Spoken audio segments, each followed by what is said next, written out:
You're listening to Breakfast Connect on Africa Business Radio. It's Funding Thursday, but today we are going to switch it up a bit. And our Connect today on the Breakfast Show is a Nigerian lawyer, entrepreneur, social activist, public speaker, and creative industry professional.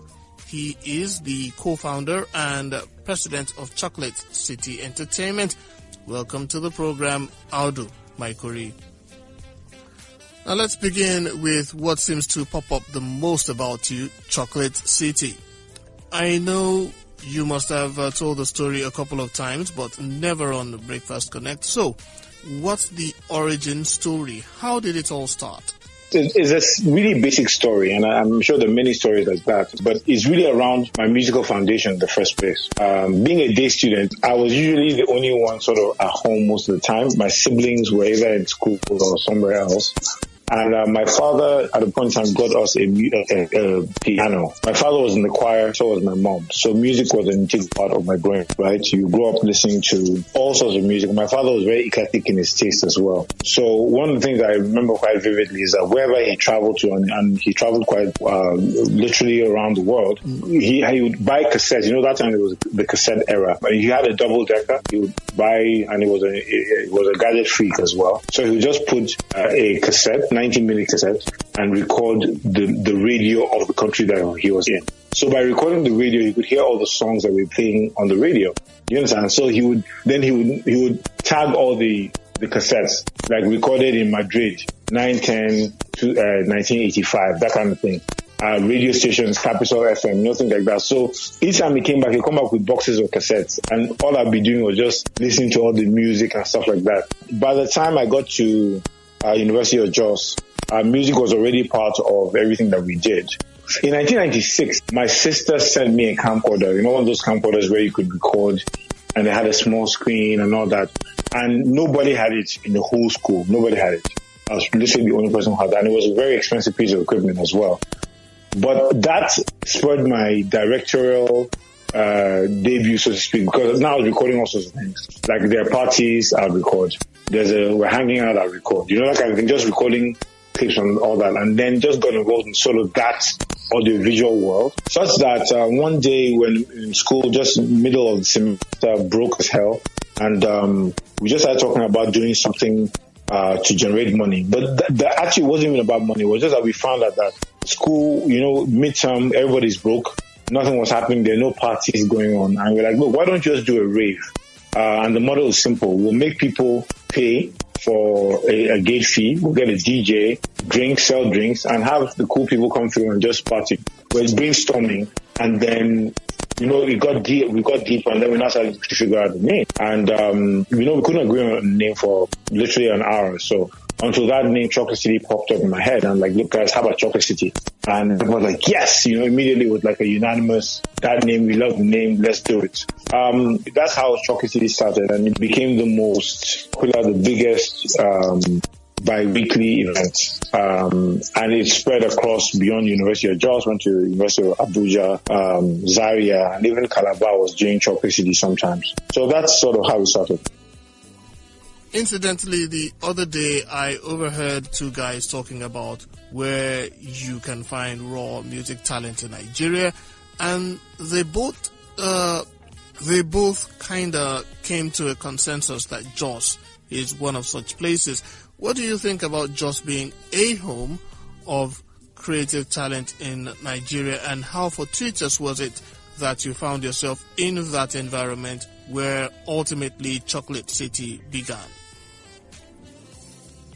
I mean, you're right. I mean, there's no doubt that there's something about Jos, and people say, is it in the water? You know, there's something about the water. And I think there's something in the water, definitely. You know, but I think it's just really about a couple of elements that came together to make Jos this place. Number one, the weather is cool, right? Creatives work better in cool places than hot places.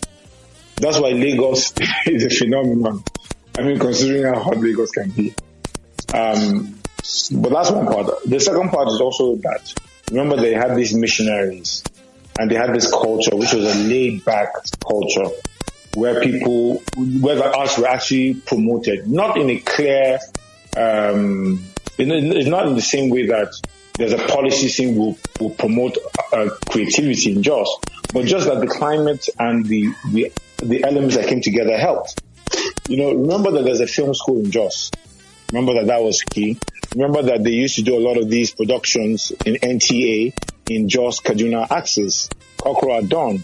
Behind the Clouds was done in Jos. So when you think about all the people who were players there, it was part of the culture. There was an industry, and that kind of spurned that. But to be honest, I didn't even interface with those elements. I didn't interface with the film people like that. What happened really was that there's a strong social element in Jos that no other place had.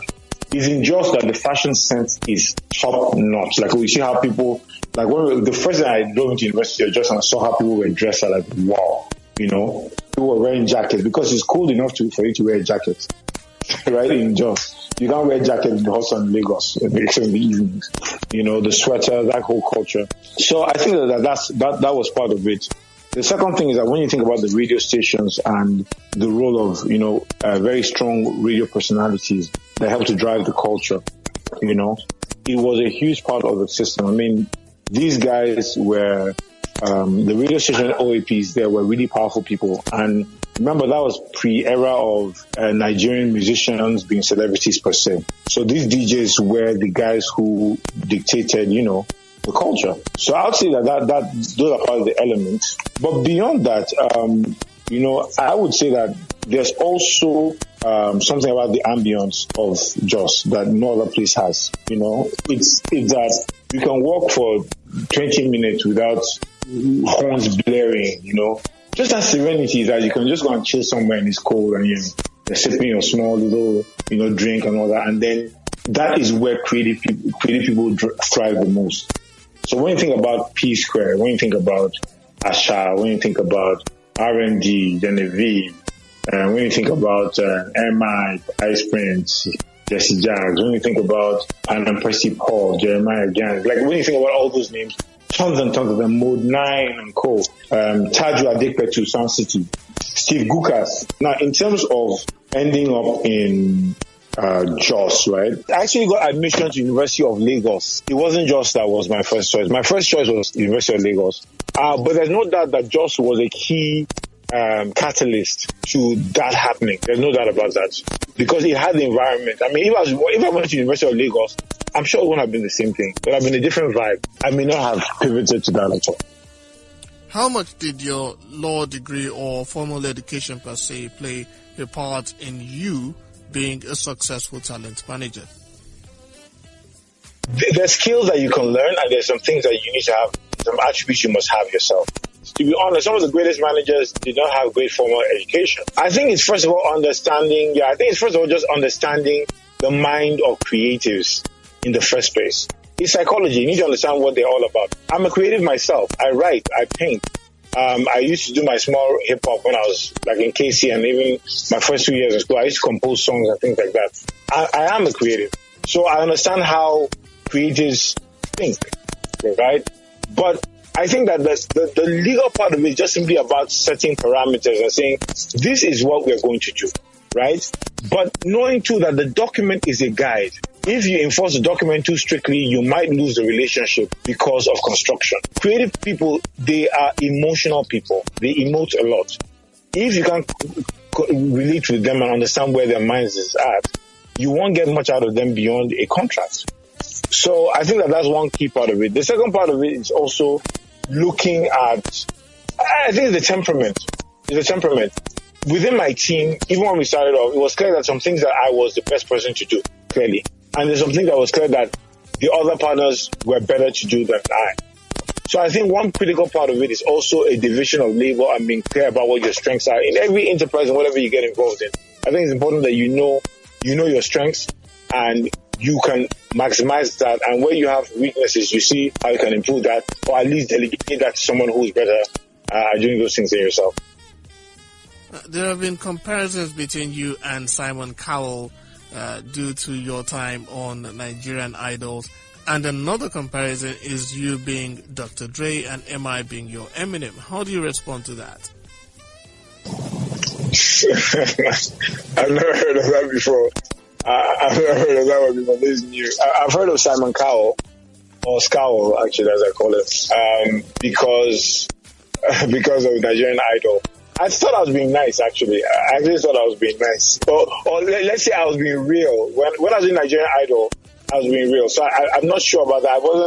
It wasn't scripted. It wasn't like they said, this is how you should be. Everyone was just picked, and I think everyone just did what they did. Like, Jeffrey Daniel is a very kind-hearted, he's one of the greatest human beings I've ever met. Very humble, very simple, but very, very talented guy. And I've never seen him so agitated, right? Even when he's angry, he's a very controlled, gentlemanly type of anger. And that reflected in his character as well. Yinka Davis is mad. We all know that. We love her. She's mad. So she can be like this 1 minute and she can just jump out to be something else the next minute. So everyone was playing their role. So there was no intention to be Simon Scowl. Other thing though is that even with the artists, they know that I'm very critical. They know that I'm the biggest critic. So when they're sending me music, they will always say, Audu, what do you think? And they're always like, oh God, I was going to say something. He's going to complain about something. But I think that it was that back and forth that helped to improve the process, or helped us at least get to some level of some sort of process that helped us create music that was great. And then for MI is my brother, man. I mean, I was just on the phone with him a few minutes ago. We had another long argument, and our relationship has always been arguing. I mean, not in a bad way, but we always argue. He's somebody that you need to, he always has strong opinions, and he will always argue things out. But one thing that we always did was agree on a common objective when all is said and done. We have different approaches to things. So earlier on in his career, it was clear that he didn't just want to be an artist. He wanted to be part of something that was beyond just being, talent. And what we created between both of us was where I focused on the business and I had creative input, but when it came to an override, I would override very rarely, right? But most times I allowed the artists their creative control to do what they wanted to do. There's the parts that we didn't agree on. For example, when I had to do something that's moral, maybe posting certain content that is maybe illegal, or that I'm not talking about MI, I'm just talking just generally with the creative people, is that if there are things that I strongly believe that are detrimental or were detrimental at the time, I'd say, no, you can't do it. And we'd have to figure it out. So that's sort of how we operated. And that's how that relationship was. And obviously, like with talent, like I said, it's about communication, it's about building trust, and it's about keeping your word. And we got to a point whereby we didn't even used to look at the contract, and it was just like, okay, what do you think? Okay, so you need money for this. We're supposed to get this money, but you know what, you keep it. Or sometimes you say, you know what, you guys just keep that. I'm going to sort this out, but the next one I'm going to do this. And it was that kind of relationship whereby a lot of trust and just working to achieve the objectives and not just focusing on, the legal document, because that itself sometimes can be a turn-off for creative people. What do you think is the biggest misconception young and aspiring talents have about the creative industry? I think the first thing that there are no free rides. Secondly, there's no quick fix, or there's nothing happens magically. And I think that's a misconception. So people wake up and they see what the videos are doing now, and they're like, wow, I want to be like that. Yeah, they want to blow immediately, but they don't want to grow. You understand? And I think it's important for you to understand that you need to grow before you can blow. And growth means a gradual process. A 9-year-old baby, they can definitely not drive to Abuja if you give him a car. He's not grown into it yet. So he needs to know that and I think that's where forecasting is important. It's important for me to be able to say, you know what, if I do such and such within such and such time, by such and such time, I should be able to do this, and hope that you do better than the projection. Yes, why can't you do what Wizkid is doing? No, hey, Wizkid has been there for 11 years, guys. 12 years, actually. Right? So everything leads to the next thing. But most children look at it like, look, I want to do this immediately. And I don't think it works out like that. And secondly, I think the other thing that people are looking for the perfect deal, there's no such thing. No such thing as the perfect deal. There's the perfect compromise, but not the perfect deal. What's your take on talent-label relationships in Nigeria? No, I mean, obviously, managers aren't supposed to take advantage of their talents. I mean, you that is wrong. There's nowhere that's justified. But I also think that it's a two-way street. Look, if a label tells you what they go through with artists, you feel sorry for the labels. Most of them, especially in Nigeria. I'm not talking about internationally now. And if an artist tells you what he has gone through with some labels, you also feel sorry for them. So let me just say that there are two sides of the coin.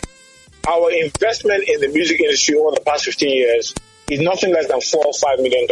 No doubt about that. I'm saying up until maybe last year. And if I put $1 million and I bought a piece of land in Abuja in 2005, how much would that land be worth today? Do you understand?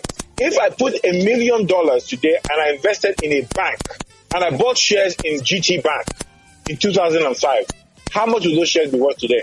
If I put $1 million and I invested in a company, I bought MTN shares when they started in 2005, how much would I be worth today? And so we need to understand that even though people complain, the real problem is that record labels are not making the money that they throw in. It's a long game. The short-term money that comes in, the artists are the beneficiaries. Because most artists make the most of their money from live revenue, endorsements, and the likes, right? And it's only recently. So I feel that what we did, we set the foundation for what is happening now. It is not like I hear that somebody has done 10 billion or a billion of 600 million streams. And even if you calculate that money, it's not the biggest amount of money because the amount of money the record label has spent in promoting the artist, you'll be surprised. So by the time you have put that money, you're not recouping immediately, remember, and time and money is getting less valuable over time. So what's happening is that you have tied down some money today, but you might not recoup till 5-6 years time from now. Yesterday we were doing a call and we're looking at the royalty statements, and we now computed our expenses on certain artists, right, that we spent before. And when we computed in Naira, it didn't seem a lot. But when we converted the money we spent then into dollar value, right, and use that dollar value today, it was a hell of a lot of money. Like, what? But you still haven't recovered those monies. So when they're complaining, they're like, well, we're not getting that money and all that. And it's true. They're not getting that money, but neither is the label. Because think about it. How do you sell money? Simple example. When we did MI's first album, Talk About It, we know that the first day was released, they did 30,000 copies. The 30,000 copies didn't last 1 hour. It was sold out. It was 30 minutes. In fact, it's a record. It was 30 minutes. It was out. It was sold out totally. That's now start beginning to print out copies. 6 months later, we're touring around the country. Emma is touring internationally, all that stuff. Then we're saying, Bobs, how many do we sell? I say, oh, we sold only 40,000. What? The first day we sold 30,000. How can 6 months later we sold only 10%? And then everywhere we go to in Lagos traffic, we're seeing the album. We go to concerts in Sokoto, everybody's rapping word for word. How are they hearing the music? For you to be able to recite a song word for word, it's not a radio listen. It's that you have a copy and you're listening to it over and over again. Up to tomorrow, many people can rap a lot of those songs on this album. Why? Because they had a copy of it. We'll go to concert and we'll say, how many of you have bought the album? You see everybody's hand is up. But you're telling me there's only 30,000. So think about it. A music video, even back to 2008, was about 1.82 million naira. Then the dollar was like 100 naira to the dollar. So calculate how much that is today in dollars and calculate what that is. So I'm saying that now with improved distribution systems, maybe record labels can begin to now break even within a shorter period of time. But in Nigeria, it's a labor of love because the monetization infrastructure is not there. There are no stores selling music. You can't get your records of the sales. So how do you actually make money as a record label? That's one. But the second thing is that artists, because of the lawlessness of Nigeria, wake up and decide that they won't keep to a contract. Because all of a sudden they are bigger than the label. It happens all the time. The ego of every artist is bigger than the biggest record label in the world. Facts. So it will always be that you didn't do enough for me. That will always be the conversation. Hey, you didn't do enough for me. Understandably so, because when you started off, nobody knew you. All of a sudden, the president in this thing is playing your music. All of a sudden, you have 1 million followers. All of a sudden, money's coming to your pocket. It is only natural for you to be, and I don't hold begrudge to them that, I understand it. But it's only natural for you to begin to get an inflated ego because you're like, well, do I really need you guys? Do I actually need you anymore? After all, I can sell my music direct. My followers will go to my links direct. I have more followers than you. So, Mr. Label, you're really not that much of a big deal. I don't really need you. Those are the realities. From what you've said, it seems labels have to keep reinventing themselves and staying one step ahead of the curve at all times. Otherwise, they could run out of talent. It also seems it takes more of loyalty on the part of the talent to stay with the label. Am I wrong? You're absolutely right. The truth is this, right? Every record label needs to reinvent itself, right? The music business is reinventing itself. It has to. And it has to go beyond the fact that you're giving money and support. It needs to be that. But I think that we should be ready for shorter recording deals just across the board. I think that loyalty is not the name of the game, not for the artist today. The game is royalty, right? So the more royalties I can make, the more loyalty you get. If not, I'm out. So how do you make sure? It's like a business relationship, right? And I think that is not a bad thing at all. I think it's a good thing for us to begin to think about it from purely business terms. Is this relationship working for me? Am I getting the most out of this relationship? If it is, fine, I'll stay. But the minute it's not making any more sense for me, I'll leave. Now, what does that really mean in long terms? I mean, in the long-term view, it means that you're going to have shorter record deals, you're going to have less loyalty in quote, and you're going to have less of that staying power. But to the fans, they don't care. And they shouldn't care. It's not their business if Chocolate City is with MI or MI is Chocolate City or Femi Kuti. Nobody cares. Nobody cares about Chocolate City. Chocolate City is a platform. It's a service provider. As long as Chocolate City can provide those services properly, it will be relevant. If it cannot, then it's out of the conversation. That's the reality. You're also a social activist, so I'd like to bring up what we are witnessing across Nigeria at this time, the EndSARS protests. What do you make of it? Well, there's a movement going around the world, not just in Nigeria. It's a global movement. And I think that I'm excited. I'm happy. I mean, we've been involved in these things for years and years now.